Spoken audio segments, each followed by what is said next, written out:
Thanks for coming, everybody. We're going to get started with our programming for today. Hi.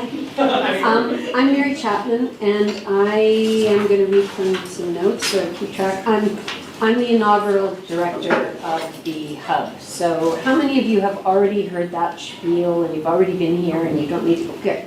So we're moving on from that. But I will say that the Hub aspires to be at the core, the center around which public scholarship activities by humanities researchers at UBC, both faculty and grad students, revolve. And I want to acknowledge that today's events, like many Hub-sponsored activities, take place on the traditional, ancestral, and unceded territory of the Musqueam. And in our programming, we hope to always foreground our situatedness in this space, where Indigenous communities and settlers from the Pacific Rim, Europe, and around the world can come together to exchange knowledge. So thank you very much for coming today. Welcome to the second in a series of media training events that we hope will increase faculty and student comfort with the more public-facing genres through which they can communicate their scholarship. We hope to host events we have a couple events planned for next term that I wanted to tell you about. On January 21st, 12:30 to 2, Westwood creative artist, literary agent John Pierce, who's worked with lots of people at UBC, he's based in Victoria, will collaborate with Joel Bakan, who's a law prof and one of our public humanities fellows this year, and also the author of an award-winning book called The Corporation that was turned into a movie. They will speak about how to write and pitch a non-fiction book to a trade publisher. And then our second event, March 6th at 11 a.m. upstairs in IGRSJ. The literary agent one will be here, but the March 6th event will be Hannah McGregor, an SFU prof who has developed a kind of peer-reviewed form of assessment for podcasts, will be speaking about her work in academic podcasting. So we hope to host events next year about doing interviews, working with community partners, mastering social media, and other kinds of topics. And we're also working to develop toolkits that you can use. So when we get our website pulled together in the new year, you will be able to see toolkits in development that help you figure out who do I go to, who do I talk to, what are the resources on campus and beyond that I can access to learn more about these genres. Okay, so today's event is about writing op-eds, and we've got two guests. Scott White, our first speaker, is the CEO and editor-in-chief of The Conversation Canada, which, if you don't know already, is an online news platform that was actually started by people at UBC, journalism professors Mary Lynn Young and Alfred Herminda, a few years ago. I couldn't figure out how long ago. 2017? Started at the end of June 2017. Okay, 2017, and it's been recently funded by a SHIRK partnership grant. Previous to working out The Conversation, Scott was editor-in-chief of Canadian Press and vice president of content strategy and business development at Post Media Network. He has an MBA from the Rotman School at U of T and is a grad of the journalism program at Ryerson. Our second speaker is Michelle Stack. She's a professor in education studies who engages with media concerning educational policy with a particular focus on university rankings, ableism, racism, meritocracy, white privilege, and misogyny. What else is there? Pretty well. All of these are the key topics we want to talk about. Her research has been featured in The Conversation, Globe and Mail, National Post. She's also frequently interviewed on air outlets. The Peter Wall Institute recently interviewed her for a podcast that they did on university rankings and mediatization. As a scholar, Michelle's research has attracted attention not just from academics, but also from students, administrators, policymakers, and the global public. She was invited to be part of a UBC-wide policy. I thought this was not duty-wise, it's STEM. Duty, I think it's a knowledge duty. Oh, okay, it is, all right. Maybe it's knowledge exchange. She was part of a UBC-wide policy studio concerning knowledge mobilization and was highlighted in a recent report on knowledge exchange at UBC. She's created a graduate course called Scholars Go Public, which has been completed by students from UBC, York, McGill, SFU, in a range of disciplines. She's also conducted workshops with grad students from forestry, arts, medicine, as well as community groups on strategies for media engagement. So thank you both for agreeing to speak today. Scott and Michelle will speak briefly and then kind of turn it over to you for Q&A, etc. And I very rudely have to leave and then come back and mostly miss the entire presentation, but thank you very much for coming. Okay, Scott. Thank you. Good afternoon. It's really nice to be here at UBC. As Mary said, the Conversation Canada was co-founded by Mary Lynn and Alf, two professors from just up the road a little bit at the School of Journalism. I'm going to briefly, if you don't know about the conversation and you haven't, that's okay. I'm going to tell you that. And then Michelle will tell you about the writing experience. And hopefully we'll kick around some ideas. And if there's time, I can go back on and show you the live stuff, as we say, and things like the author's dashboard, things like that. So I'm going to talk to you a bit about journalism. I've been a journalist since I was 20 years old. It's a place that's really struggling, an industry that's struggling, and I want to talk a bit about that and how the conversation is trying to adapt to that, but also where our worlds intersect. And one of them is democratizing knowledge. Our platform taps into the knowledge of academics, but we tell it in the form of journalism. And we are a non-academic, our audience is non-academic, it's the general public. And more, academia is through, whether you have to do it through grant applications for knowledge mobilization, but just a public duty to get the knowledge out to people who can't, for a number of reasons, perhaps get a university education. They just need to know what you know. So that's what we are. So why is this important? Well, I'm not going to talk about the guy so much. Well, I am a little bit. But I'm quite concerned about this term, which is now firmly established in the vernacular of not just our society, not just North American society, but society around the world. So I've been using this slide for about 6 months, and I was reading the New York Times on Sunday, and they had a lead editorial that since Trump took office, more than 40 governments have invoked the specter of fake news to discredit journalists. And here's a graphic, wonderful visualization that talks about a crisis in one slide. The number of times he's tweeted about fake news, no surprise that it's going up as impeachment is happening. But also, along the bottom, these are other countries. And so again, not much until 2018 and a lot since then. CNN reported on Trump's his 1000th day in office, he had used the term 1,100 times. My guess is since then it's even more, based on this graphic. So, it's a concern for all of us. Edelman, which is a big PR agency, does an annual thing called the Trust Barometer, and this year, 71% of Canadians are worried about false information or fake news being used as a weapon. And that's quite a striking thing, and more disturbingly, it's gone up 6 percentage points since 2018, and I can't wait to see what the 2021 is, because I'm sure it'll be even higher. So essentially, most of society, and the majority of society, realizes this is a problem. What are we doing about it? Well, where people get their information traditionally, at the same time, this is an industry that's imploding. And I'm not here today to talk about, there's lots of other problems with journalism, and Alf and Mary Lynn know this way better than I do from an academic perspective. But it is true that people still tend to flock to traditional media for their news. Habits form, especially older generations. And these places, and I've been in this industry for more than 30 years, is really struggling.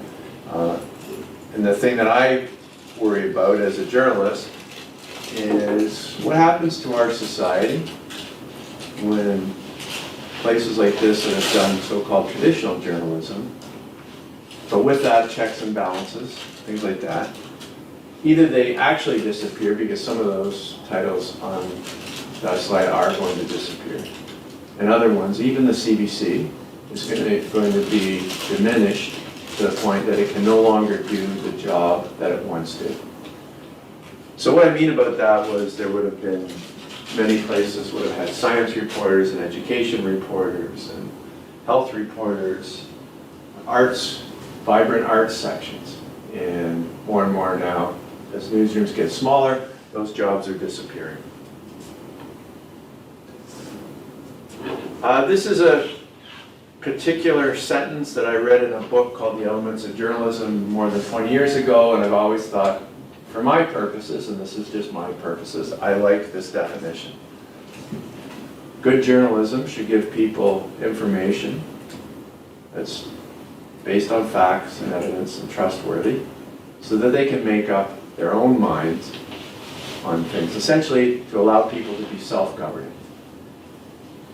Now, there is a role for opinion, although it's my opinion that there's way too much opinion and not enough facts, not enough serious journalism that helps people make up their minds. Where do they turn? Where do they turn? Because the flip side of fake news is that there is actual fake news.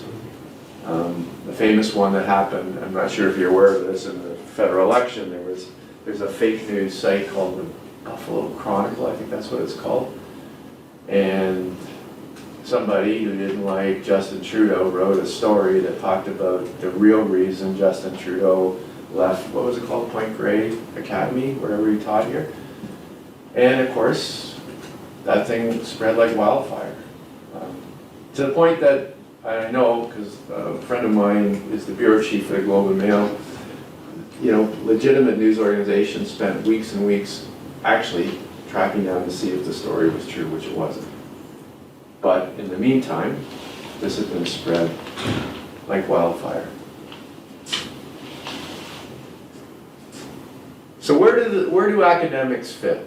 Why does our model work with academics? So in the same Edelman Trust Barometer, academics rated really high in terms of the percentage of Canadians who rate each spokesperson as very or extremely credible.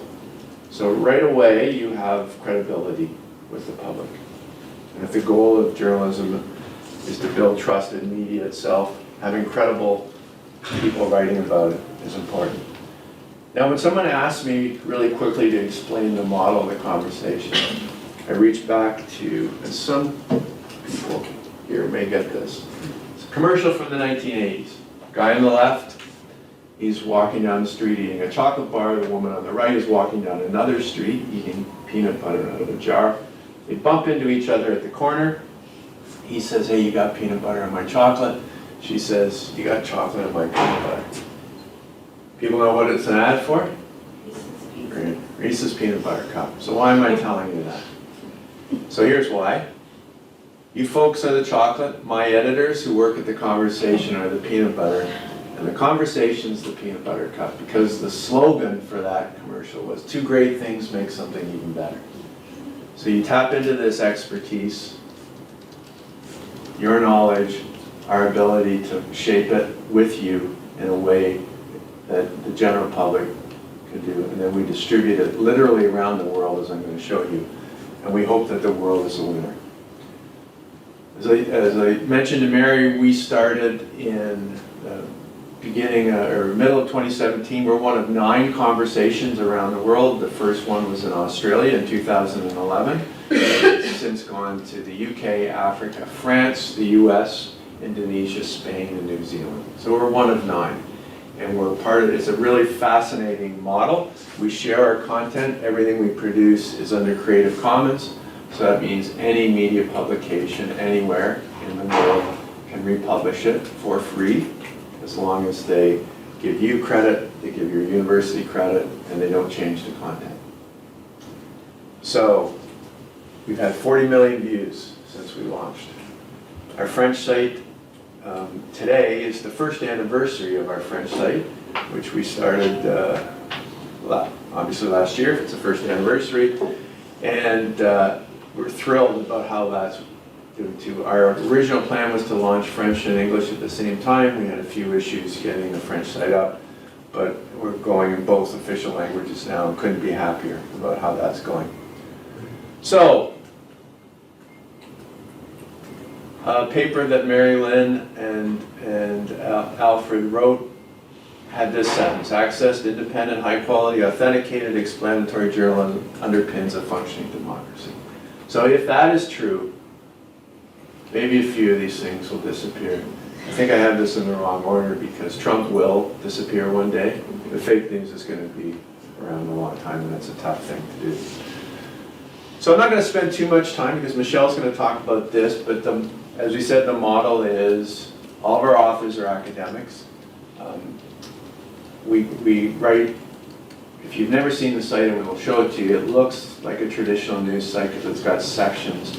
But more and more people think about your own media habits. You may have a few places that you always go to, destination spots, but most media these days are found by search through social channels or shares, things like that. So we don't worry too much about, is this a story for the arts section or is it from environment?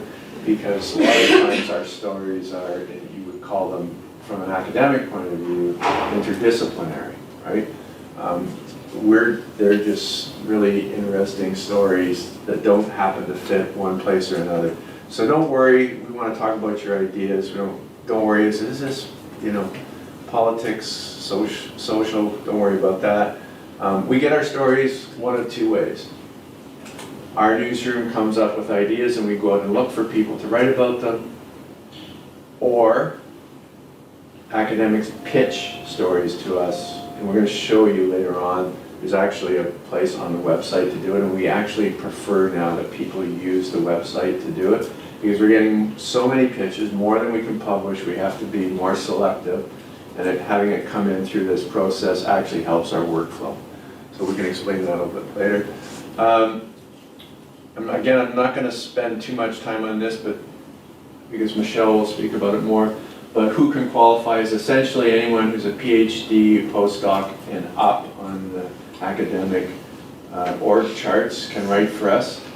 We do sometimes have master's students who write, but they have to write with a professor. And it's usually in those cases, it's very specific about research that they're doing as part of their thesis. The other thing is, you have to be writing about your area of expertise. Obviously, if you're writing about your own research, that's great, but it doesn't only need to be your own research, but it has to be within the realm of what your academic expertise is about, and you'll go into more about that. Why write? Again, Michelle's going to go into that. We'll show you a little bit. One of the things that you get for writing for us is access to your own analytics dashboard, which is pretty cool. It's one of the really innovative things about our model. And it all relates to knowledge mobilization. So we did a survey of our readers and authors this summer. The survey was mostly through people who get our newsletter, which now I'm going to ask you at some point during the demonstration. Usually they say put the phones away. Ask you to take your phone out, type in theconversation.com, and a little tiny purple banner will pop up there. So one of the things that we ask people to do is to get our newsletter, and if you've never done this before, by reading some of our articles, it will get you into the mindset of the style of our articles. So our articles tend to be 800 to 1,000 words. if somebody sends in a 5,000 word piece to us, not only do we reject it, we realize they've never even bothered to read. So you have to understand kind of what we do and what works, and it's a really good way to sort of keep track of what we're doing, and we hope you find it interesting as well. So again, not surprising that people on our newsletter are reading it regularly. Why do they read it? Well, we couldn't have been happier that that was the #1 reason. It's not, again, our articles are not meant for an academic audience. So people are reading because guess what? Interesting articles. That's fantastic. Expert opinion. Independent, credible news. Issues not covered elsewhere. So those are all great reasons that we were happy to see. On a scale of 1 to 5, which of these aspects do you value the most? I gotta tell you, I was surprised that no commercial agenda came out first. I think that's a commentary on the state of the media industry, in particular in this country, where there's concentration of ownership, right? So we are a not-for-profit, there's no paywall, we don't have advertising, and as I mentioned, because we do everything under Creative Commons, we're actually seeding the ground and helping other media outlets by distributing our content for free. And, you know, again, some really nice comments were left. I love the second last one there. Eclectic, fresh, infuriating. I love the infuriating. I love that. Credible research-based news source that is much needed in these times. So that's probably a comment that wouldn't have happened 4 years ago. We also did the authors. Again, a nice kind of demographic breakdown on where people are in their careers who are writing for us. We like that. We really love working with early career academics, mostly because they're enthusiastic, and we also like to help promote them in a time when it's getting tougher and tougher for early career academics to get into tenured positions. So anything we can do to help, that's fantastic. And we, you know, even some of our emeritus and emerita are writing for us. Was it helpful to their career? Most thought they were, some weren't so sure. 4 strongly disagreed. Somebody pointed out to me when I showed this slide, I was at University of Ottawa last week, that the 4 who strongly disagree are probably the retired people, since it's the same. So I'm going to go with that. So this is the slide I was really dying to wait to get the results on this, because it's very consistent with what all of the conversations around the world have done their own surveys. So 60% of the authors who wrote for us, as a result of their article, were contacted by other media. So not only do many other media republish our work, but even the ones who don't read it and then contact them. So that's a tremendous way, and I've got a slide in just a moment that I'm going to break down something that shows you that. I asked Alf when we got the survey results back, going like, wow, I did not expect discussions with students to come in second, and I'm not even sure why that's there. And he thinks that it's because, especially for undergrads, they don't read academic articles, and so profs are actually using our articles in the classroom to discuss things, which again is fantastic that that's happened. Invitation to speak at conferences. Actually, the very first day we published, June 25th, 2017, one of our first authors, later that, she published a piece, and later that week got invited to a conference. So that happened like day 1 with us. But research collaboration, contacted by government and contacted by business. And again, pretty wide range of how people are contacted. One of our authors, in 2018, one of our largest pieces was by Prophet Dalhousie. And he was really the first, I think a lot of people may know this, but the genocide that's going on in Myanmar and the role that Facebook has played in that. So he was one of the first people to actually research and write about that. And the story went around the world. He actually got contacted by human rights lawyers, but he was all over, I think he was on The Current, and he was on CTV, National News. And I was there about 2 months later, and we were doing a meeting with some of our authors from Dalhousie. And one of the comms people came up to me and said, be honest with you, he wasn't on our radar until this happened. And now he's one of the people that the university itself promotes. I mean, Dow's a big place like UBC is. But even, I found that interesting that even raised his profile within the university as a result of the conversation. And that was such a great story.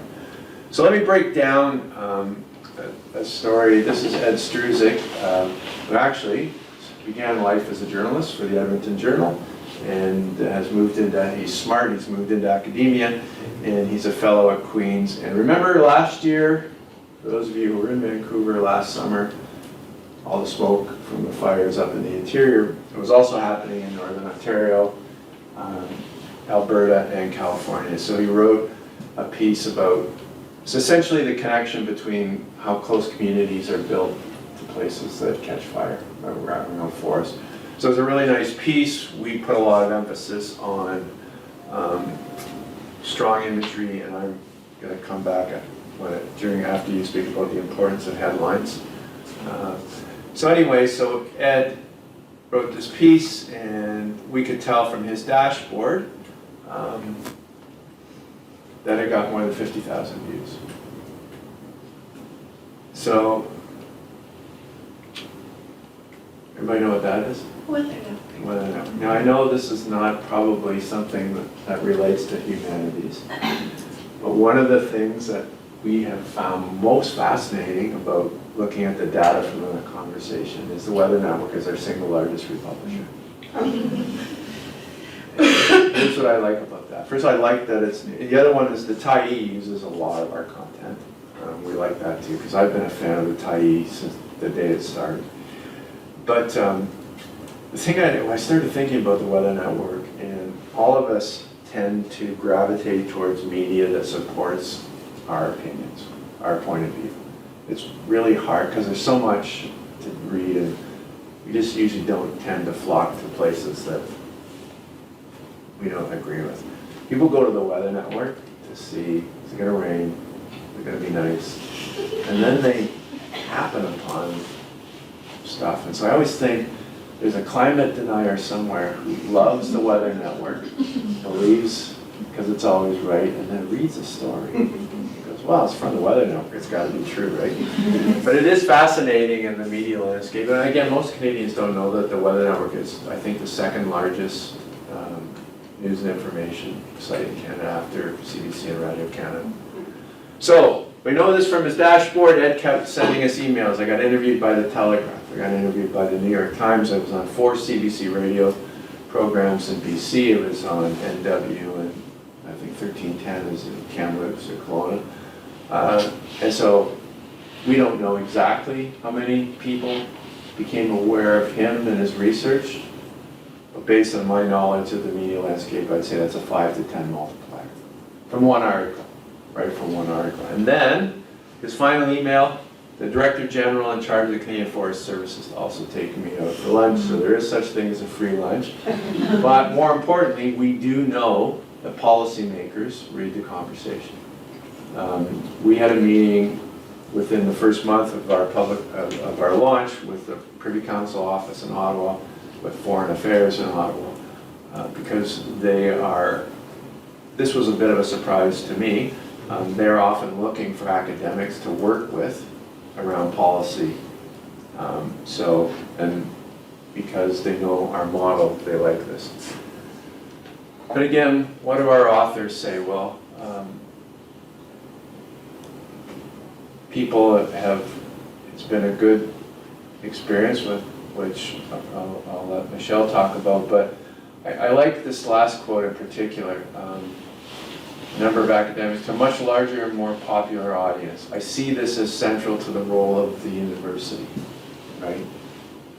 And I think you're certainly, the fact that you're here, you must believe the same thing. So here's the other thing. The Weather Network is one of the big surprises for us. The other thing is that 2/3 of our audience comes from outside of Canada. So we are an anomaly within the conversation network. Most of their audiences are domestic. Now our French language audience is majority domestic, but the English site, 2/3 are from outside of Canada. And again, why We all share our content. Many of the stories that we publish are not Canadian, they're not Canadian-centric. It's based on research that's just interest to anybody in the world. The other conversations publicize it, send it to their own republishers, and that's how it ends up in the Washington Post or Smithsonian Magazine or Salon, CNN. So this is really, again, fantastic, but it was a huge surprise to us. And actually, it's about, I think it's under 30% now, 30% of our views. And that, I think it's great. I think it's great that this Canadian knowledge is being spread around the world. So very briefly, what's our funding model? So we get most of our funding from universities who pay a membership fee annually. That does not give them right to publish. We still make independent decisions. We are not here to promote universities, we're here to promote knowledge. That's the journalistic independence that's important to us. It's also why other media publish our work, because they see us as doing journalism, not here to promote a university. The editing that we do is exactly the same. It's the style of editing as any newsroom would happen. We do get a little bit of funding from some foundations as well. We're technically a not-for-profit, not a charity. We're trying to become a full charity so that we can reach out and get donations from a wider base as well. So, I'm going to hand it over to you now because you want me to flip the... Sure, that'd be great. All right.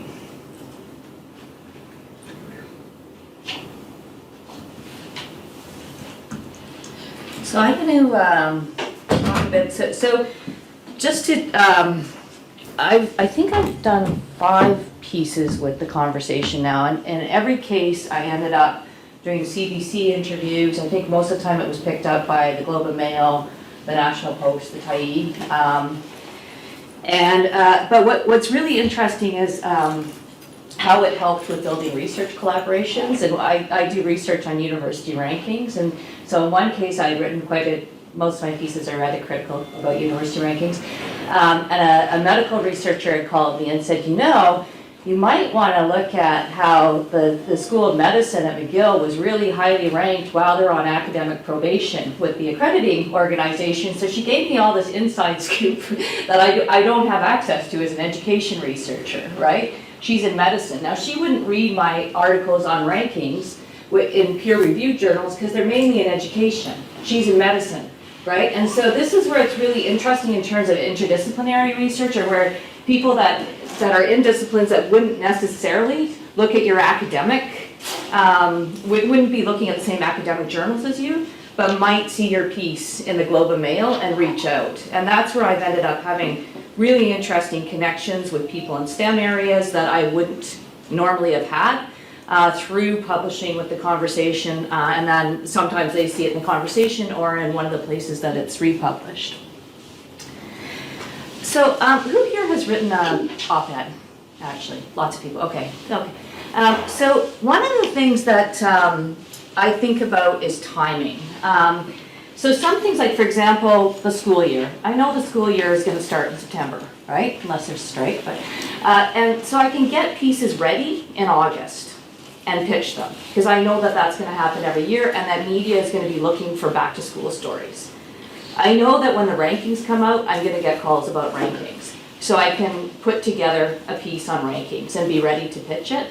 So there's some things where you can actually predict timing, or if you write in politics, you know when the legislature is in session, right? You know when budget is being discussed. Or when there's a jazz festival or the film festival, or this, like that there's different times where you can know, or sadly, in areas like if your area is violence, knowing that there's going to be another violent incident that you could get a piece ready if you want to sort of reframe. And so the most angry I ever, I want to talk a bit about dealing with that too. I'll talk about that in a second, but timing also in terms of where a story is in its cycle, the most difficult piece I wrote was on Amanda Todd, who died by suicide, and the media coverage, I was really concerned about it. Prior to being an academic, I worked in an office that investigated child deaths, and I was the communications director, and so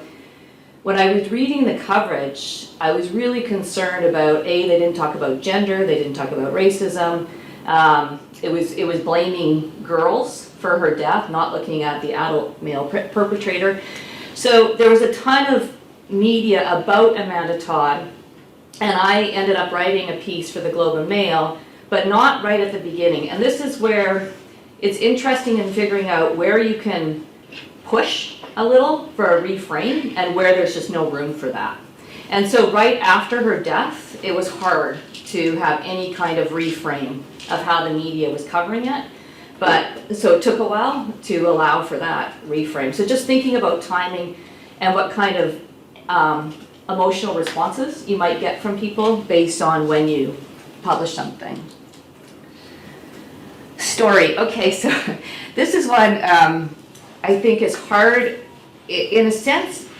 When you're writing journalistically, you're often being asked to do, at least I found, the opposite of what I'm asked to do as an academic. So prior to being an academic, I mentioned I was a communications director. Then I became an academic, and at my 3-year review, one of my senior colleagues said to me, you know, your review went really well, except somebody said that your writing is accessible. And I'm like, oh, well, that's good. And she's like, no, it's not. I'm like, oh, shit. Okay, all right, okay. And so this was always, you know, this sort of notion of, how often as academics we're trained to write. I always think about, what do I read that's not in my area? Right? Like, what are stories that I have that really, in terms of background, okay, high school physics, right? So I don't have physics from our chemistry in university, but what are stories, if I pick up the conversation in those areas, where I'm going to keep reading? They're not going to be stories that are, you know, full of, that require me to remember everything on the periodic table, which I did not do well at. They're going to be stories that tell me something I can relate to, that have characters, that give me examples. And so similarly, when I'm writing about rankings, yes, I'm using my research. I've written books that are academic books that use words like mediatization, which I would never use in an op-ed, right? So first I'll write my academic work, but I see it as a cycle in terms of I write my academic work, and then when I feel like I know my stuff enough, then I do the commentary. I do an op-ed. And so in many ways, I think I still too often hear this dumbing down language, right? Actually, I think it's quite the opposite. To be able to write a piece on your work for a general audience requires you to know your stuff. So think story. So instead of thinking, yes, you're going to back up your story with your research, with data, but it can't just be a page of data. Right, a page of stats or a page, it has to connect to an audience. And this is one where thinking of your imagined audience, I think is really vital. So sometimes if I'm writing a piece for the conversation and I'm hoping it's going to get picked up by the Globe and Mail, which is often read by policymakers, for example, I'm going to write that piece in a different way. For one, I'm going to write shorter, a bit shorter. Two, I am going to think about news cycle. So if I'm writing a piece where I'm thinking, okay, this is just a piece where I want to maybe challenge the academic sort of leadership around rankings, and I might think I know this isn't going to get picked up, or I don't care if it gets picked up by the Globe, then I'm not going to look at it in terms of when I pitch that piece so much. But if I want that piece to get picked up, and if I want policymakers to look at it, then I'm going to think about their time cycle, and I'm going to think about news cycle, meaning I'm going to try and do it right when the rankings come out, and I'm going to be ready with a piece when the rankings come out, right? And I'm going to write in a way that I increase the likelihood of being republished in the Globe or being interviewed on CBC or whatever it is.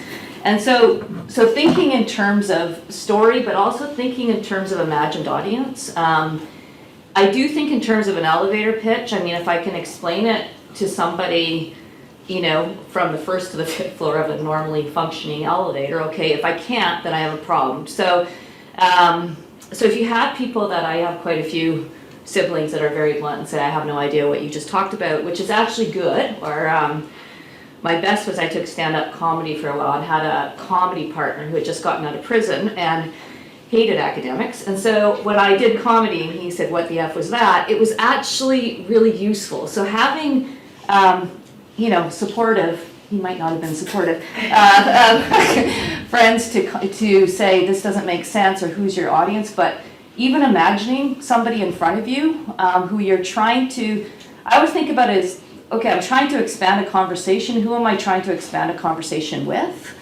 And where can I push and where can I push to the point but leave the door a little open for another conversation? And so in writing about white supremacy, for example, I you know, made all sorts of people angry and got threats, but also, you know, there's room for another conversation. And some people did email and say I was really angry, but I want to read more. So just a one thing story. Thinking about emotion, and I think this is often not discussed enough, yours and the audience's. So again, so actually the story I wrote about Amanda Todd was not in the conversation, but I think it's relevant in terms of thinking about this. So this is one where the Globe and Mail had reported it as people that don't talk about suicide openly are stigmatizing, etc., and really portraying those of us that are in the camp of you have to be, it's not whether to talk about it, but how you talk about it. That's really insensitive. And so I had gotten calls from journalists and an editor and said, look, I'm not saying don't report, but I'm saying be careful about how you report. There is a fair bit of research on this. And so I had to wait a bit in terms of, I was so furious with the coverage. And the main journalist that was writing about this was really set in his ways of doing it. And so in looking at that and looking at the emotion of it, it was important and where that story was in the news cycle. And similarly, when I was on radio talking about social, you know, in talking about social media and bullying or violence, is thinking about what are the reactions to people that might not be based in research, but if I say, well, that's not research based, I'm gonna sound like a complete and utter insensitive SOB. So those are some of the things that I think about. The other thing I think is really important to think about is your own positionality, how you position yourself, but also how you're positioned. And to have support. So this is a piece, really excellent piece by Dr. Annette Henry. This was after the massacre in Montreal, in the mosque, and she wrote an excellent piece that's titled, Dear White People, Wake Up, Canada is Racist. Excellent piece. She makes her main point at the beginning, and what's really, and this is really important, she has a clear opinion. In an opinion piece, you need to have a clear opinion, right? And so, and this is often is also difficult for us sometimes as academics, right? You know, you say, it's tempting to say, well, my research isn't conclusive, or could, you know, so thinking about how you're going to frame something in a story. What I really love about how Annette writes is she uses humor, but she also uses really common everyday occurrences, like somebody saying, I've never seen a racist, right? And she responds to that myth of that you can always, you know, see right away who a racist is. So she just is very good at telling a story. And so she's clear, she backs it up with her research through story, she tells readers why they should care, she gives them ideas for action. And so this is an example, I think, of somebody writing in social science and humanities area, and there's a number of people that have written in the humanities for the conversation. Any questions so far? So in talking about positionality, so has anybody written an op-ed and got like snarky comments after, or misogynist, racist, horrible? They happen. And they particularly happen, I think, to racialized scholars. So one thing to think about is if you write a piece telling your colleagues that you're writing it and when it's posted, and getting them to get into and write a comment. And why I say that is that if the comments start off on a civil note, then it's less likely the trolls, I think, will all, you'll still get trolls, but if it starts with a troll, if it starts with somebody who's racist, misogynist, in their response, then I think it's more difficult. And so you think about this collectively too. So if you're writing a piece, say to your colleagues, I'm writing a piece, and maybe have them write a comment. It doesn't have to be obvious, like this was the most brilliant piece ever, but something that says, this is an important reframing of the conversation. I think that that's important. And the other thing is to think, one of the things I think as academics, if we could look at expanding public conversations more as a collective, and we're so individualized. So if you're working on something where there's others working in that area, I was thinking, okay, how might we expand this conversation through an outlook like the conversation, where it's not just all on one person. Now, I've never seen a collective op-ed written very effectively because you need a singular voice, I think. But what I have, is groups that say, okay, let's try and intervene in this conversation, where you have different, one person might write here, another person might write a few weeks later, or back to school, a group saying, okay, let's try and intervene in this conversation in this area based on our research, but in ways that support each other.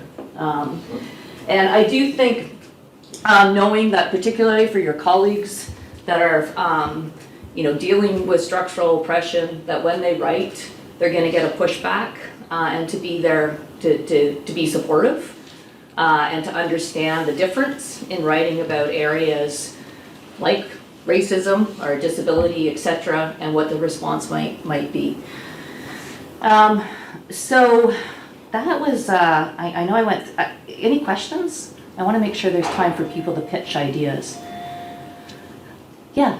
Sorry, one of the questions I did want to ask later to both of you is about this question of collaborative authorship, right? Because Yeah, I recently it's tried possible, to pitch into the conversation and noticed that there's no way to designate a co-author. There's only a place for a single author in the pinch form. And so I was wondering about how to deal with that. Like, is it discouraged to even have like a two people co-author, or is I've there done a some couple. way to? No, so, do Yeah. you want me to show the pitch form now? Yeah, I did, Jumping ahead, but that was just taking off from what you were. Yeah, so the Yeah. simple answer to that is we do need one person to pitch it, and then you can say, we invite other authors in. I've seen quite a few academics publish with their students, and I published one with Heidi Jantz, who's at U of A, so we published together. So I think you can, I think it's great to do collaborative op-eds, but you just have to have a singular voice, I think. Like where I've seen it not work is when it's two totally different styles. Sure. Yeah. All right, okay. Well, you keep talking and I'll show Okay. the site. So, yeah. And the editors are fantastic to work with at the conversation. I've had nothing but good experiences. What's really different about writing for the conversation is that you have total control. There is no other outlet where that's the case. What I would say though is be prepared for, in all cases I've gotten called by other media and then I don't have total control, right? So when you go on CBC, etc., or when it's republished, you have control because they have to republish it as a whole. But you don't have control in terms of comments, and you don't have control in terms of the interviews after. So just be aware of that. I've seen some people a bit surprised with that transition because if they haven't had much experience with media and they're like, oh, I had total control, and then suddenly they don't. The other thing I wanted to mention is just timelines. When somebody calls you about an op-ed and says we want you on, this is, that's a slide I forgot to get to, is the difference between academic timelines and journalists. So I interviewed a number of journalists for a research study, and it's quite funny. This one editor, I said, well, what about interviewing academics? She's like, no offense, but I hate academics. Okay, because she said, academics don't understand what a deadline is. So Was what I would was say, it this slide that you wanted to show?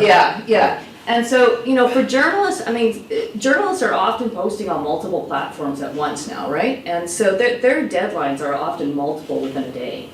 So when they say they have a deadline, it's a hard deadline. It's not like I have a deadline tomorrow, and let's be frank, I'm probably not going to meet it for a chapter. It'll be Monday, and I'll be seen as early when I do that. Whereas if I was still on, my other area, I'd be fired. The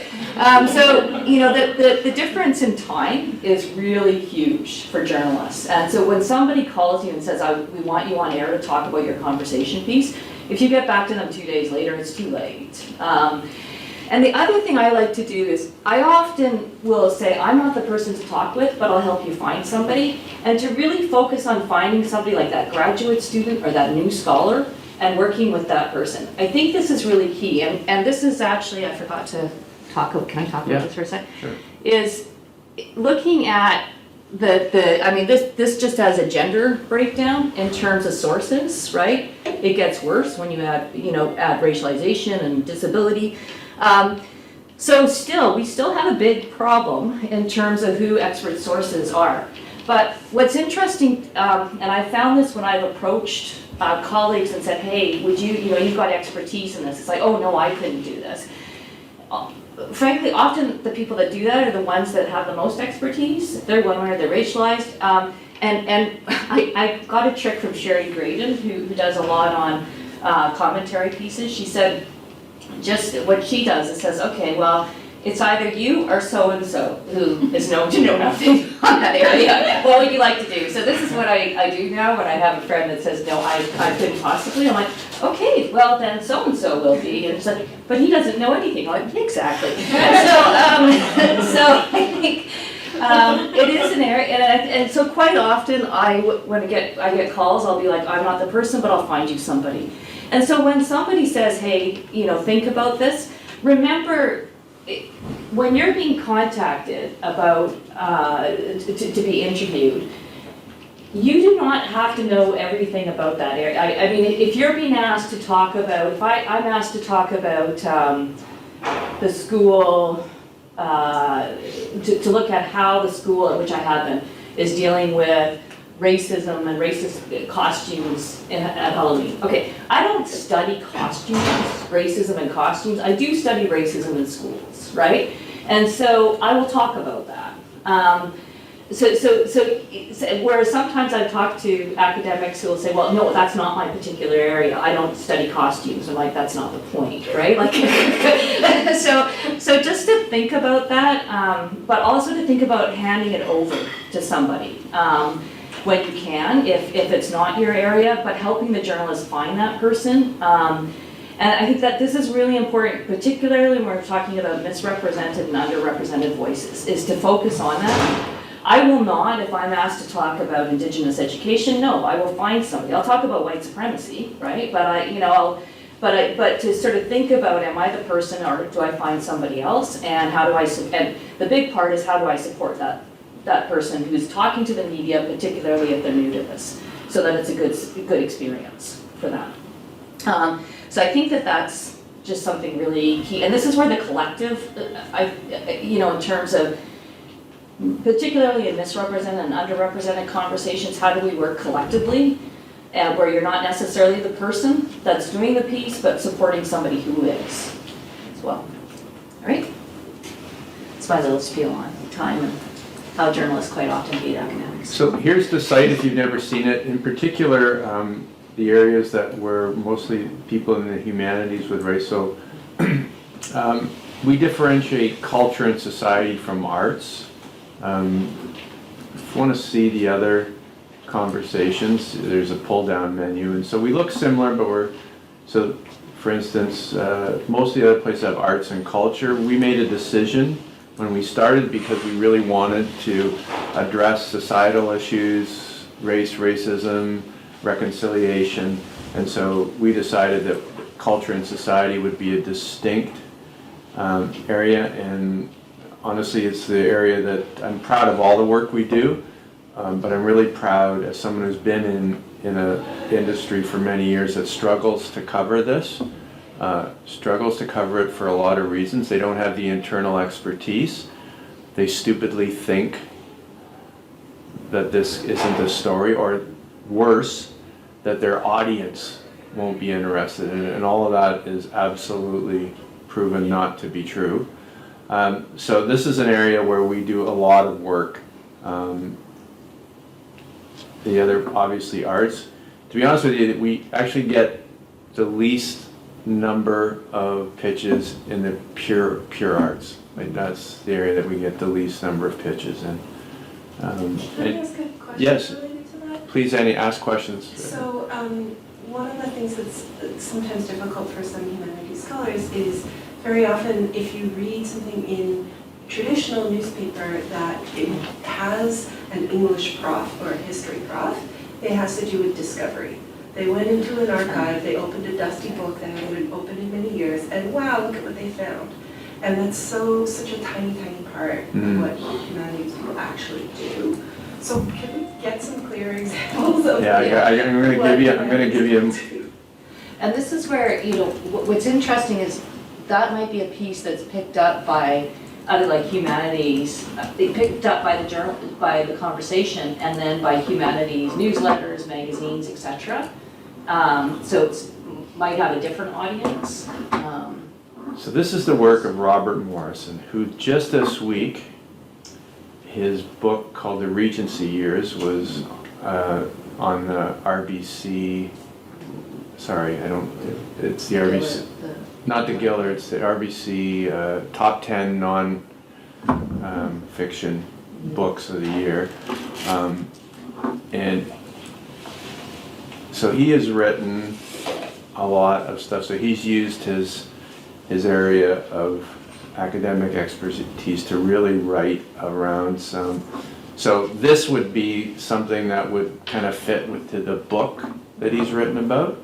But the majority of the pieces that he's written about is he's taken things, like his first couple of pieces were on the tragically hip. You know, he's from Kingston. He published right when after Gord Downey's illness became known. And he wrote, when Maclean's magazine actually did a special print edition after Downey died, and they ran 2 of his articles.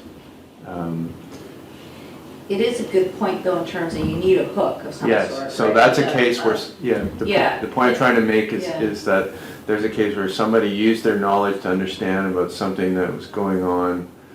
So here's one, Jane Austen's greatest novel turns 200, right? So that's to your point of timing. Yeah. Can you think of an example of something you would want to write that fits in that? I don't want to speak because I'm not a scholar. Okay. So, You are. yeah. This is related to what you're asking. I mean, the pitch is a very daunting step in this. It occurred to me as I was listening to you. I came here, you know, because the workshop is on writing an op-ed. And I was like, I can't even get that. Like, I'm not even ready for that. I'm ready for that. Like, I need to know more about this first step, which is figuring out how what I do can be, you know, articulated in this weird genre of a pitch, which admittedly I've never seen. So to me, this is the most mysterious moment. Could you talk about that for just a minute? I understand that there's a newsworthiness, but I have to admit, none of the things I do I consider, quote, newsworthy. So I just need another category to think of it. I don't think it's not worthy of news. I just don't think it can be articulated in the context of newsworthiness that is probably informing the conversation. But I don't know, maybe I'm thinking So let me ask you a question. What do you do? Late 19th century German media studies. Okay. So tell me. Periodical culture. Okay. So is there anything in your studies that is relevant to what's going on today? There's a little bit about fake news. Okay, because that's what I wondered about.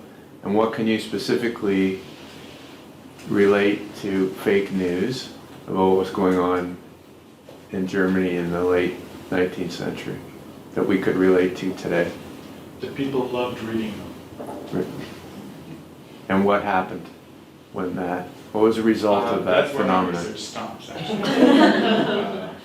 I read about the enjoyment part, but this is what I'm. So like maybe. So are you about to get to that? But like that pitch, like what does that look like? Is it an Like I know there's a form. So I can show you the physical form to fill out, but you're struggling with what you put in the pitch. Yeah. So the one thing I always say is there's an army of communications people who work at UBC. And there'll be someone who will work for, right? So they are experts at pitching ideas. So I always say, we do not ever want a comms person to write a story for an academic, and we always figure out when that happens, and we stop it right away. But we do encourage people to sit down with comms people, media people, and say, just this discussion that we're having, right? If you think there's something, they can really, that's their expertise, right? So, But this is, like, a pitch is a short, like an elevator, sort of, you know, like I could see for yours, you know,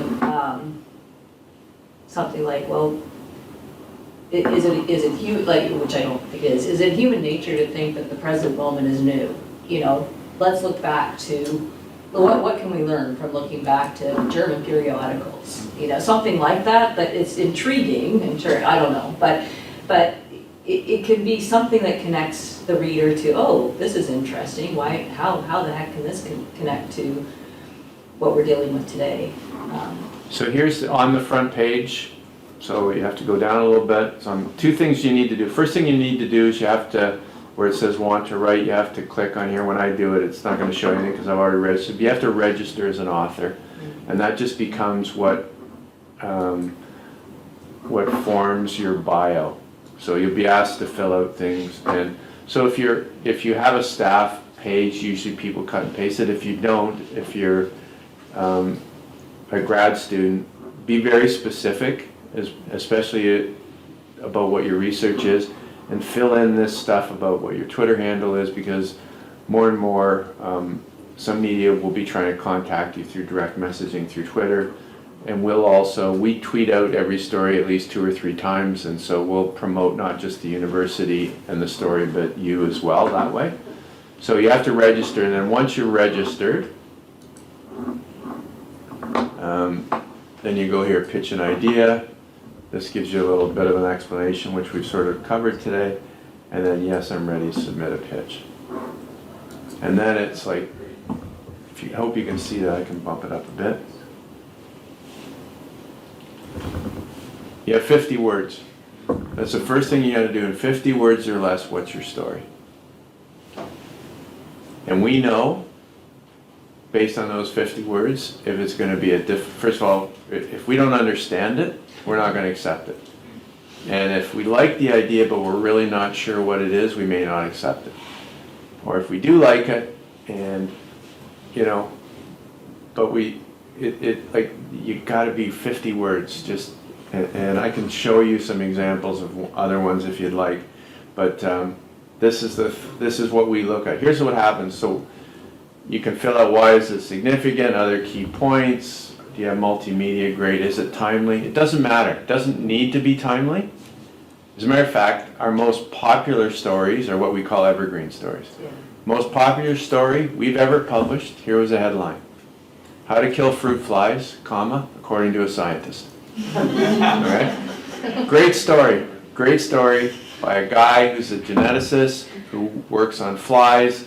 He'd written an earlier piece for us about bias in labs, male bias in labs, and he put in brackets, I work in a fly lab, yes I know how to kill fruit flies, no I'm not going to tell you. And he was very happy in how it went out. I go, how do you kill them? And I said, more importantly, why do you and David Suzuki, like, why do you work on fruit flies? I have no idea, right? So his piece was, here's how to kill them, that was to bring them in, but then, you know, here's why we work on fruit flies, right? So anyways, fascinating story.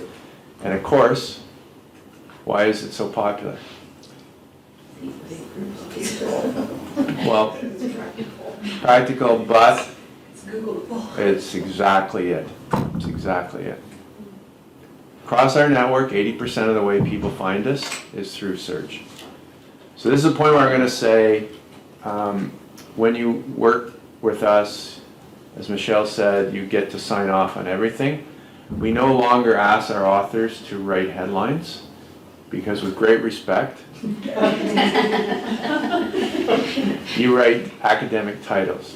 Now for the sports fans in the room, I'm going to tell you that the difference between an academic title and a headline is the difference between softball and baseball or ringette and hockey. They kind of look the same, but they're actually quite different. And so I'll give you a perfect example.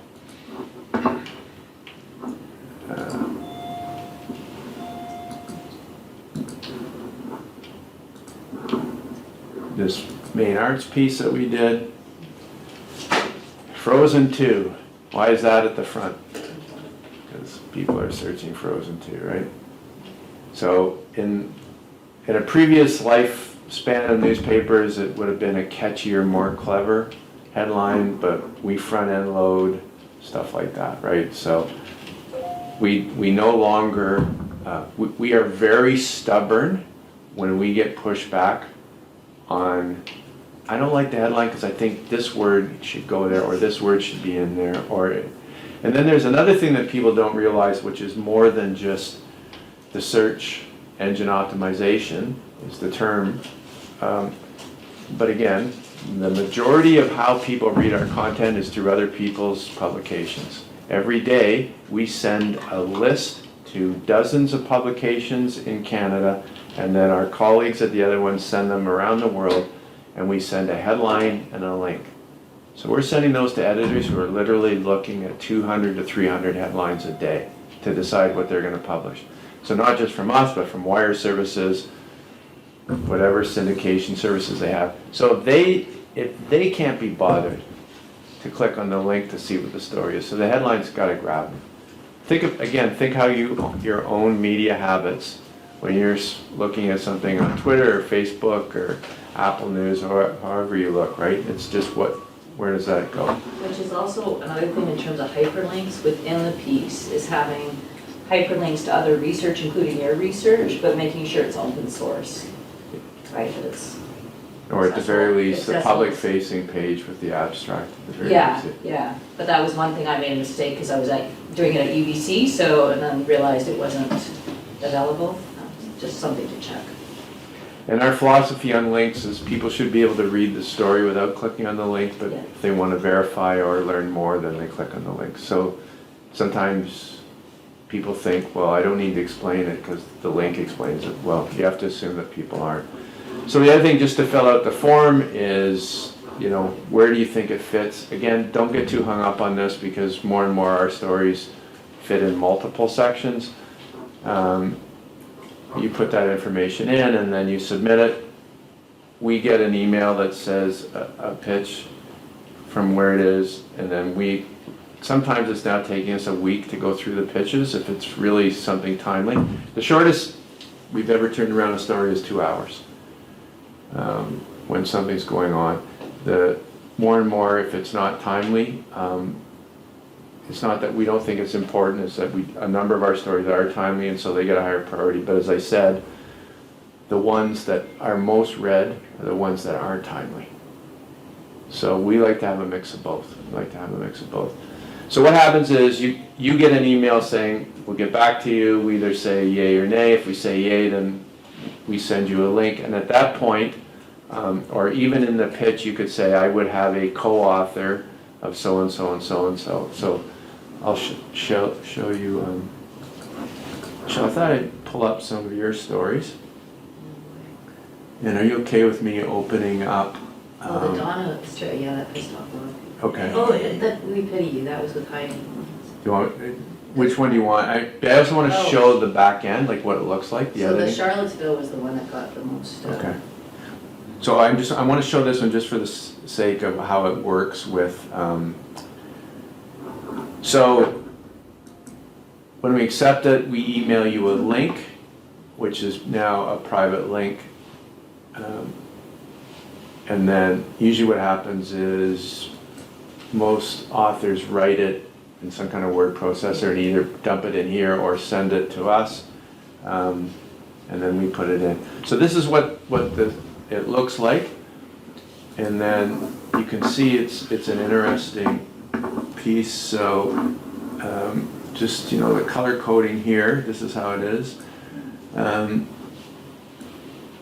So Michelle, that's when you put it into the system. Yeah. And then the next color is the editor who started editing it. You can see what's going on with the headline.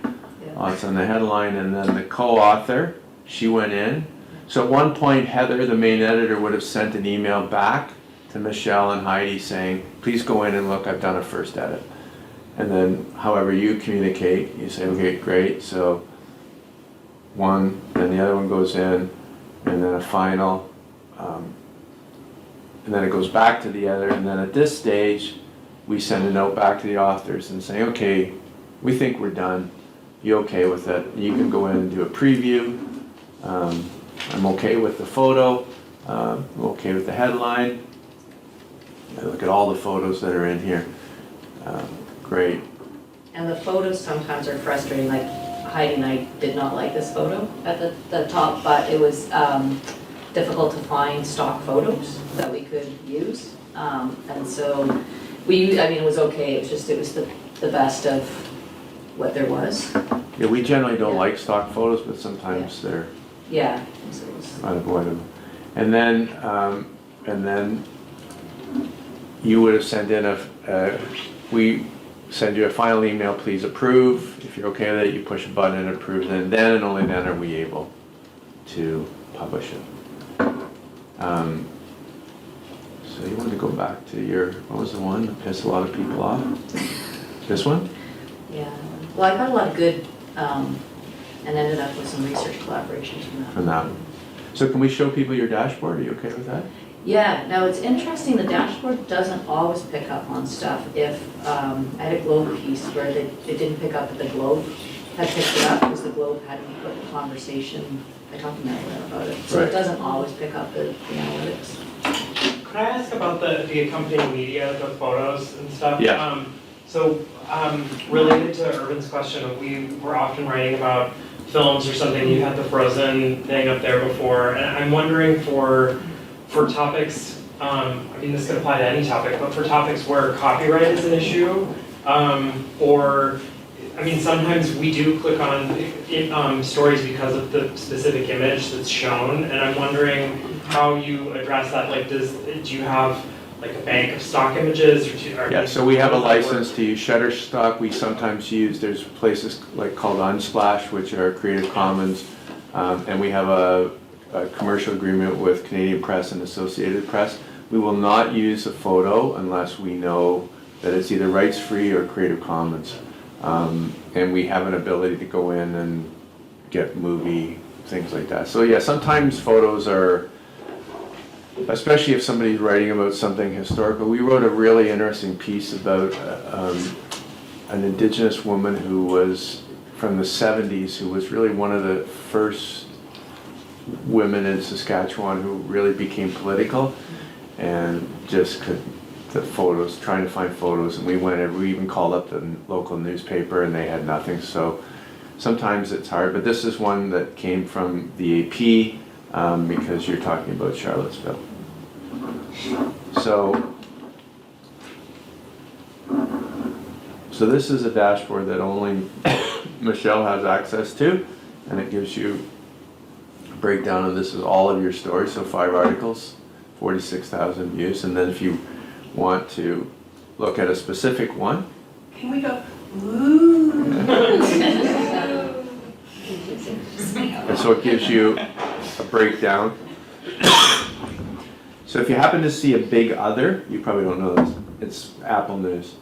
Oh, I didn't know. Yeah, so Apple News counts the story, but it for some reason doesn't pick up the geographic locator. So every time somebody,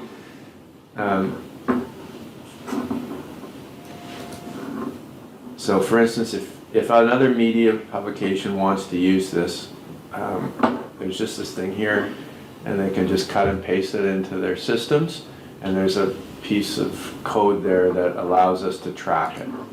That's how it works, and so that's how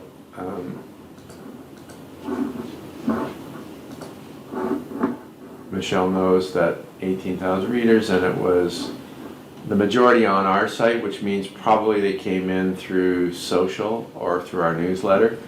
The Tyee published it. Raw Story, which is a progressive site in the US, published it.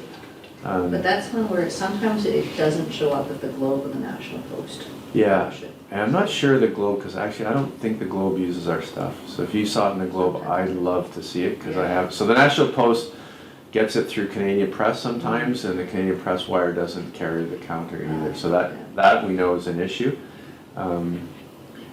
So anyways, it's a good approximation of what it is, and so how do you use this when you have to demonstrate knowledge mobilization? I don't. Okay. Yeah, But you could, right? I could, I don't, I get here, I know this is an interesting thing, is where I think journalists and academic are both dealing with this metric tide that often means very little. So I actually don't think that, with respect, the numbers mean a whole lot. In that, it doesn't say much in terms of, it doesn't, there's things it doesn't capture, but also, I just think this metric tide is particularly unhelpful to people in the humanities. And so it doesn't look at engagement, or it doesn't look at what kind of conversations, and I don't necessarily know if that can be captured, but, and this is an interesting thing, where journalists and academics are often, the metrics are used to judge them that I think are unproductive, and so I will not use these. I refuse to use them. I've been asked about them, but the reason I refuse to use them is because I think that it makes things worse, particularly in the humanities, with the focus on metrics that don't capture a lot. And I think it sort of narrows knowledge and narrows what, could be picked up. But so yeah, I don't use them at all, but I'm asked about them. Yeah. And I give my pitches, but part of my research is in opposition to some of the metrics. It's a principled stand, Michelle, but as a grants editor, I would encourage Yeah. you to put them in the knowledge dissemination. Yeah, I probably should, yeah. So it is funny, more and more when we do these presentations, there's a knowledge mobilization officer who usually comes in and speaks to the group after. Yeah. So, I mean, I think it's just, there's a lot of things it doesn't capture, and it worries me in terms of if the university, I'd like to see the university support people, particularly in the humanities, that do this kind of work, but if they're compared to people that are writing in high-profile STEM areas in terms of numbers, once again, humanities is kind of going to be screwed over. And so this is where I think that it's not that we shouldn't use them, but think long and hard in terms of how we position this in terms of tenure and promotion, because if it's just raw numbers, humanities is generally going to lose out, right? And so that would be my concern if it's, so it's more about tenure and promotion is my critique of it. Yeah. I'm a curmudgeon on this stuff. no, that's fair enough. So the other thing I wanted to show is that as one of our partners, so UBC gets access to the dashboard of all of its authors. So in the last year, this is the number. So 2.1 million people have read articles published by UBC authors, which is, UBC is always within the top 5. So that's we're doing about 20 million a year in views now, so UBC's represents about 10% of that. Sorry, this will just take, I gotta bump up this. It's actually one of the ones that was translated into French did better. So yes, but here's one that Humanities, one that kind of did. So it really depends, I'm not disputing what you're saying, because we do know that, again, the Weather Network, bugs, insects, climate does well, but we always say, like, our mission, and it's why we started the Culture and Society section, is not just about numbers. As we do as part of our mission is to tell the stories that are not being told in traditional media. Yeah, and just to be clear, it's just that it doesn't capture a lot, and it's how the university uses the numbers that I think is problematic. Yeah. Not that it's problematic to try and capture it. Yeah, and the thing that we think, so as part of the partnership grant that Marilyn and Alpha are overseeing, is there's another one at the university that's looking at post-publication impact for authors that I think would look into much larger issues than that. So I'm hoping that one of the things that we seem to note anecdotally is that a lot of the stories about race, racism, and reconciliation seem to have a higher number of shares compared to views. So our sense is that there is an audience for that. They're finding it outside of the traditional, Exactly. right? So I would love, like, you know, it's not unusual for some of our stories about race to have like 20,000 shares, right? Whereas the science one may only have 200. So, but I only know that anecdotally, and it would be great if someone would research that as well. Again, so they do all of this. This is the one thing that I love. Sorry, just hope it takes a minute to load because it's loading a lot of data here. But again, because our mission is to really democratize knowledge, and when you look at this, and you can actually go down. Again, you're right. It doesn't capture everything, but it does really show the power of being part of a worldwide network. Right? Yes? Yeah, I have a question about that and whether, like, say, the Competition Canada is intended to cover global issues as well as Canadian ones. Because I had recently pitched a piece and the response I got back was that it wasn't acceptable because it didn't have any real direct relevance to Canadians because it was about a global issue, although we did try to make it relevant. So that was the verbatim line from the editor, and that really left me wondering, because in my reading of the conversation, I hadn't felt like it was pitched only to parochially Canadian. Yeah, I'm not sure what the specific idea was, and it's not always that. Mm-hmm. So I'm not sure why you got that response, but I'm not saying it wasn't the right response, because I don't know what your story is. But it was one of the questions. No, so it's not, it's definitely not. So the one area that we do that's, and we're the only ones that out of all the 9, so if you're writing about research about Africa. This was about South Asia. Okay. It was about India. Okay. Citizenship and for non-citizens in India. So on Africa specifically, if it's writing research about Africa and it's only about Africa, we will connect you with the Conversation Africa. Right. Because we just feel that we've always, previously we brought in an editor from Africa, and we just think that they have the expertise, and that's generally what the audience is going to be. Again, not that it wouldn't be read elsewhere, but I visited with them last spring and just thought that that's something that we should be doing. So.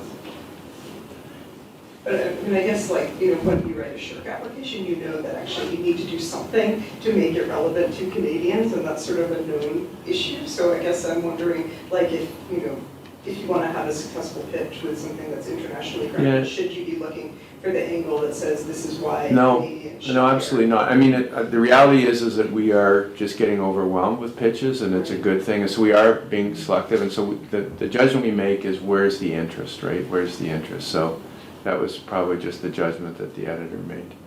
But I want to be clear on that. It doesn't have to have a Canadian angle. Again, if we were only worried about numbers, we wouldn't do any Canadian stories. That's true, because 2/3 of our audience is from outside of Canada. Now, every once in a while, we'll actually take a Canadian, sometimes authors will throw in a Canadian reference to make it Canadian, and there's actually no need for it, and so we'll take it out. Now, when you're writing about university rankings, obviously we can't do that. But because we are aware that we want to see it spread around the world, so sometimes it's interesting, because if you read the Australian Conversation Australia, like, it's really Australian. Like, it's very, very Australian, which is great for Australia. Every night when we do the newsletter, I go and try and add 3 stories from around the network, and it's harder and harder for me to find stories from Australia because it's like very Australian. But it's good because the media landscape is even worse in Australia than it is. You had a question?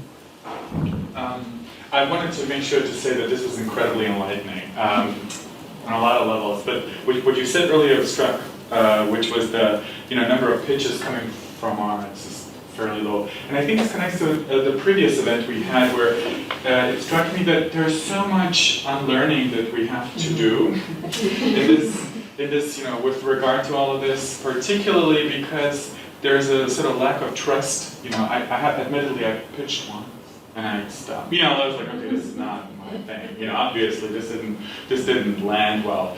So what I'm hearing here is pitch as frequently as possible and don't get discouraged. Particularly those of us who are in I don't know, is there such a thing as hard humanities? I don't know. Right? The idea is to just not give up, right? Yes. And not necessarily that the landscape of higher education and the location of humanities within that landscape should discourage us from pursuing this simply because we're projecting our own marginalization onto the first rejection we get. Because that's also, I feel like I'm talk therapy right now. I'm like explaining this to myself, but I feel like there's a great deal. So I'm appreciative of these sessions. Is what I'm trying to say. But I feel like there's a need for many more of them, right? That the idea is that there's a great deal of feeling amongst us humanists. I mean, that we're being pushed out of the academy. That the entire news cycle of the university itself seems to barely give a shit about what we do, right? So this is where I really think, where I'd really like to see humanities scholars doing more, because I think that, yes, the university's pushing humanities out, but I think in terms of public desire for expanded conversations about who are we as a society, what does it mean to be human at a time of climate change, I think there's actually more of a craving for a humanities approach to thinking about the catastrophe that we're in. So and in many ways, this is what I found frustrating when I was in communications, is that the very people that I thought, okay, these are the people that could be expanding the conversation in English, in philosophy, in political science, that are absent, but also make themselves absent sometimes in terms of the way they write, or the fear of, nobody's going to see me as relevant. When actually, there's examples of people in the humanities that have been made themselves highly relevant in terms of expanded conversations. So I do think that it's an area where, but it's an area where I think humanities and social sciences need to, but it's particularly humanities, talk about in terms of how do you position this kind of work so it doesn't end up with metrics that very much privilege STEM. And so that humanities scholars are then left to feel like, oh, now I have to publish in peer review, now I have to publish in the conversation, etc. And I'm still going to be seen as not productive because the metrics privilege STEM. So that's my little rant. Can you talk, because you touched on this a little bit more, about the pushback that you get, because I think that's particularly relevant, you said, for racialized scholars and for women, I would think. And because there's such pressure at UBC and everywhere, I think, to put yourself out there, and yet you're also positioning yourself to get more of that. I mean, even the known quantity, I moderate one of those ancient listservs that still I'm going with, there's only about 1,500 people, but on a weekly basis I have to deal with these shitheads that, and so it's a lot of work. And so I am very much in favor of us engaging in new ways, but I also worry about that extra work and the onus of, who is shouldering that. Yeah, and I think this is where I'd really like to see more collective approaches to this, where we, whether it's groups that meet and pitch ideas to each other, and support each other in it, because you're right, I mean, it is a lot of work and it's a lot of emotional labor that doesn't get counted, right? Like, you can't say on your parent form, it's like, spend a couple of days in bed because I'm so, depressed after or pitch 10 unsuccessful articles. Pardon? I guess, or pitch 10 unsuccessful times, right? I guess that's the other question, right?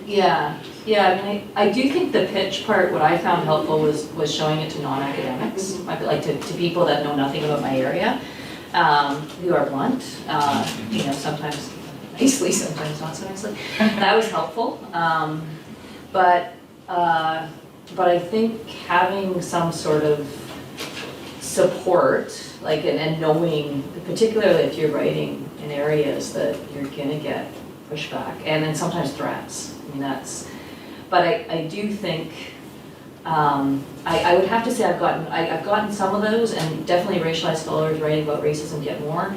When I write about gender, yeah, I get some of it. However, I also get a lot of emails from people saying, thank you, that was really useful, or that was really helpful. Thank you for, articulating something that I wanted to see in the, reframing that conversation. I've ended up with research collaboration, so I don't feel isolated, right, with people that I would have never met otherwise.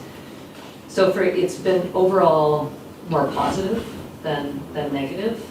But it's true, it's not, this is where I think as a university we need to work on making it part of the reward structure, TMP and merit, and trying to try to get more people on side on that, and how to do that. Can I add something to what you just said, Michelle, to answer your question, Christina? Every few years, Media Relations invites the Informed Opinion group Yeah, they're in great. to work with particularly women scholars. So if you look up Informed Opinion online, you'll see it's a think tank in Ottawa that cares about getting women to volunteer to be talking heads in various ways. They have an expert database you can join if you're interested, but the training that the CEO or director of that organization, Sherry Green, gives is fantastic. I heard about it because I'd already done 2 of them, and then I got invited to one this year, but very late. But I just chewed them out and said, you have to tell me that you're doing this, because then I can reach out, I can recommend people in humanities who are totally going to come to your event if they need it. So I think I got their attention, so next time they will kind of check in with the hub. So if you're a woman faculty or grad student and you want some training, just email the Public Humanities Hub and you'll be on our radar and we'll be ready to recommend you next time. The other thing I'll say is that the Knowledge Exchange Unit, which is this new thing on campus, Erica was here, but I guess okay. So they are trying to organize a series of modules that are going to train people as well. And so it might be interesting for them to hear from you that something we need is that emotional labor support, the guidance on how to deal with the aftermath of some kind of viral discussion or whatever. I think that's not on their radar in terms of the curriculum I've seen so far, but Yeah, I think I might do, yeah. that would be a great thing to suggest. And if you have any other suggestions, just write the Knowledge Exchange unit on campus, because they need more scholars to kind of inform what the curriculum will look like when they develop their training series.